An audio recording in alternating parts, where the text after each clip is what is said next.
Warahmatullahi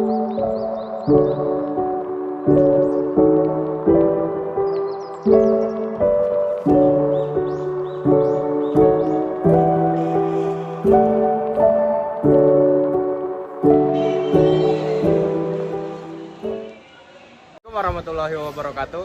Halo teman-teman semuanya. Halo. Kami dari kelompok 1 program studi pendidikan geografi. Kami berada di SMA Negeri 83 Jakarta. Di sini kami mendapatkan tugas PLP 1 di mana kami melakukan observasi dan wawancara. Selamat menyaksikan.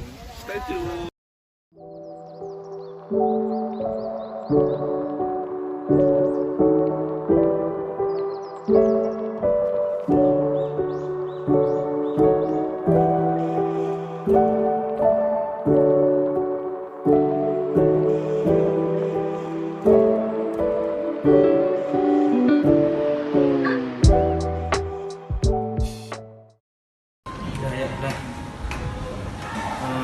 Bismillahirrahmanirrahim. Assalamualaikum warahmatullahi wabarakatuh. Waalaikumsalam warahmatullahi wabarakatuh. Ya, baik teman-teman semua, dan kita Hamka di sini kita sudah bertemu langsung gitu dengan ibu dari kepala sekolah dari SMA 83 ya Bu, betul.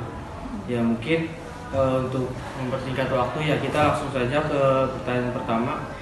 Iya Bu, sebelumnya sih sudah meluangkan waktunya untuk kami wawancarai. Mungkin yang saya akan tanyakan itu, kalau boleh tahu Ibu sudah berapa lama menjabat sebagai kepala sekolah di SMA 83 Jakarta? Perkenalkan, nama saya Herianti. Iya. Saya mulai bertugas di sini itu pada bulan Juni. Saya setidaknya tanggal 7 Juni, kesalahannya langsung bertugas di sini. Tahun 2000 Tahun 2022. Oh, berarti Masih masih baru baru ya. ya? Pelajari dulu budaya di sekolah ini apa gitu. Jelas sekolah ini punya budaya yang berbeda dari sekolah lain. Untuk peserta didik itu hampir 60% atau 2/3 dari siswa, sekitar 400 dari 648 itu adalah siswa penerima KJP gitu. Jadi memang kebanyakan peserta didik itu berasal dari keluarga yang menengah ke bawah. Tentu itu berdampak pada motivasi belajar, ya pada support sistem dari keluarganya itu kayaknya agak kurang, karena mereka kayaknya tidak begitu peduli sama pendidikan. Tapi kami mencoba untuk tetap berkomunikasi dengan orang tua, misalnya mengadakan sosialisasi ke orang tua pada saat bulan Agustus. Jadi kami menghimbau untuk orang tua untuk peduli, itunya panjang, tidak dulu terlihat itunya itu sih bentuk pembelajaran. Saya tidak segan akan menegur bapak ibu yang melanggar persahabatan. Saya tidak peduli sebenarnya.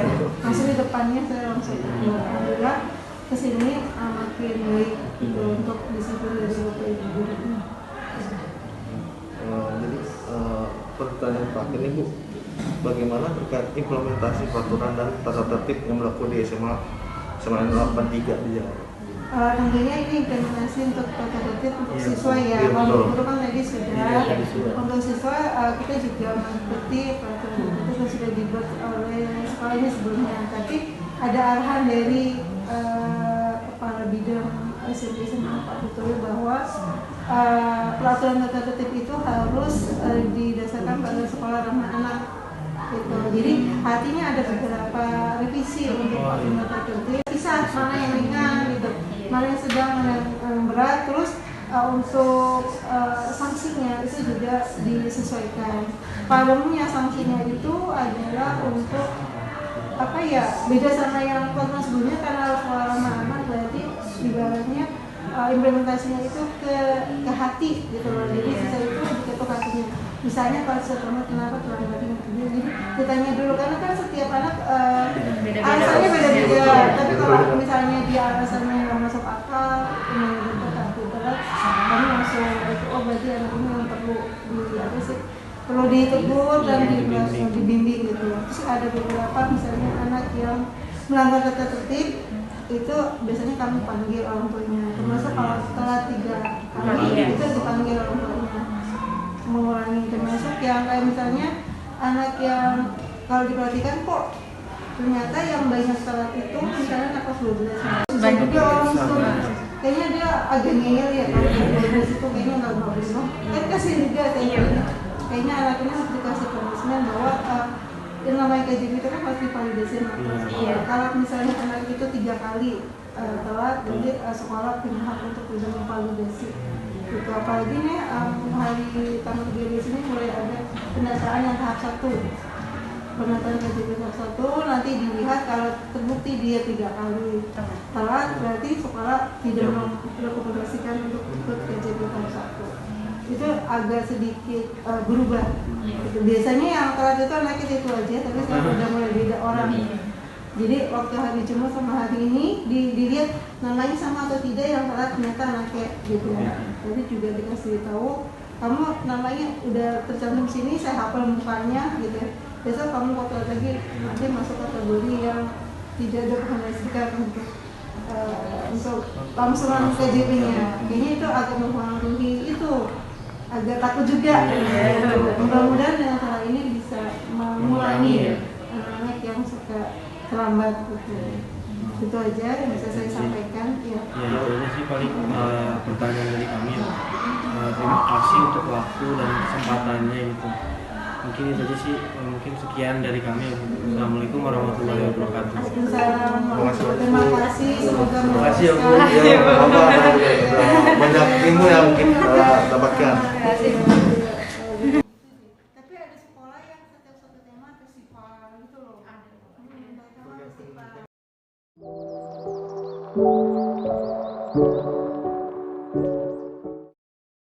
Septa di Pradana dari Pendidikan Geografi mau berkenan untuk wawancara ke Ibu.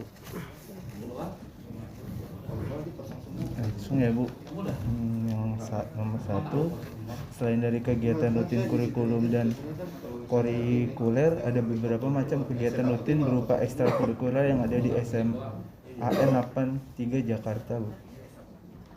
Ekstrakurikuler Iya, ekstrakurikuler. ada 17 kalau saya nggak salah. Ada yang wajib itu ada pramuka, kemudian ada komunitas kibra, drum band, rockris, seni itu berbagai ada seni tari, drama, ya kita kayak 17 di situ. Tari ada Bu ya. Untuk pertanyaan yang kedua Bu, bagaimana dengan karakteristik peserta didik yang ada di SMA 83 Jakarta ini Bu? Mulai dari jumlah siswa atau rombongan belajar dan konsentrasi jurusan dan jumlah kelas yang tiap kelas di setiap tingkatnya Bu. Sebenarnya ini kewenangan kesiswaan bukan Iya, Bu. kurikulum. Kalau tadi termasuk ekskul dan jumlah siswa itu adanya di kesiswaan. Jumlah siswa kita itu 688, terbagi ada 3 kelas, 3 level, yaitu kelas itu 3 level, kelas 10 sampai 11, kelas 10 itu jumlahnya 552 orang, 6 kelas, kemudian kelas kelas 10 itu 213, kelas 11 itu 252, sekitar 7 kelas, dan kelas 12 itu 188 siswa dengan 5 kelas. Untuk penjurusannya kelas 11 dan 12 itu menggunakan kurikulum tahun 2013 sehingga dia ada jurusannya pada DPR. Sementara untuk kelas 10 mereka menggunakan kurikulum merdeka, tidak ada jurusan. Untuk kurikulum merdeka. Iya Bu. Untuk bagaimana Bu karakteristik setiap ini Bu, setiap kelasnya apa beda gitu Bu? Pasti beda. Kalau kalian belajar di kampus juga nggak ada yang namanya manusia itu sama, pasti beda kan. Perbedaan mendasarnya dari strata sosialnya, kemudian pendidikan orang tua, kemudian lagi background sosialnya juga berbeda. Plus walaupun kita dari zonasi, tidak melulu zonasinya di sekitar sekolah, tetapi ada beberapa kecamatan yang masuk ke dalam zonasi SMA Negeri Kampus itu. Oh ya udah Bu, mungkin cukup ya Bu. Terima kasih atas kami bertanya. Wassalamualaikum warahmatullahi wabarakatuh.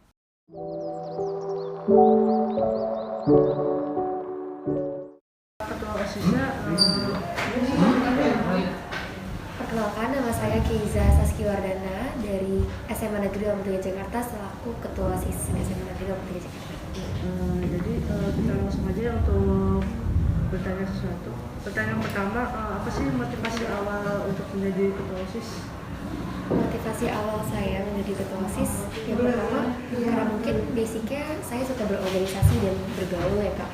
Dan menurut saya untuk melatih beberapa skill yang saya punya saat SMP untuk melanjutkan itu, saya rasa dengan masuk organisasi di sekolah yang OSIS dapat meningkatkan beberapa skill yang saya punya. Jadi yang pertama yang pasti untuk self improvement dulu, lalu yang kedua saya ingin memajukan lagi nama sekolah agar menjadi lebih baik lagi gitu sih Kak sekiranya. Untuk yang kedua itu kan pasti kalau OSIS itu kan ada proker-proker ya. Nah itu program kerja apa aja sih yang udah terlaksana? Lumayan banyak sih ya Kak.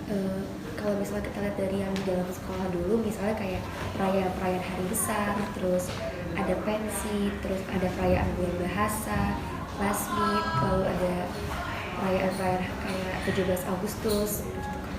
Lalu untuk yang paling dekat program kerja kita ada tentang penggalangan dana dan donasi, cuma masih dalam proses rapat dan pembuatan proposal, itu namanya data action program tahunan kita. Ya, biasa kan dalam melakukan program kerja itu biasa ada kesulitan ya. Dalam program kerja itu biasa kesulitannya tuh apa aja gitu?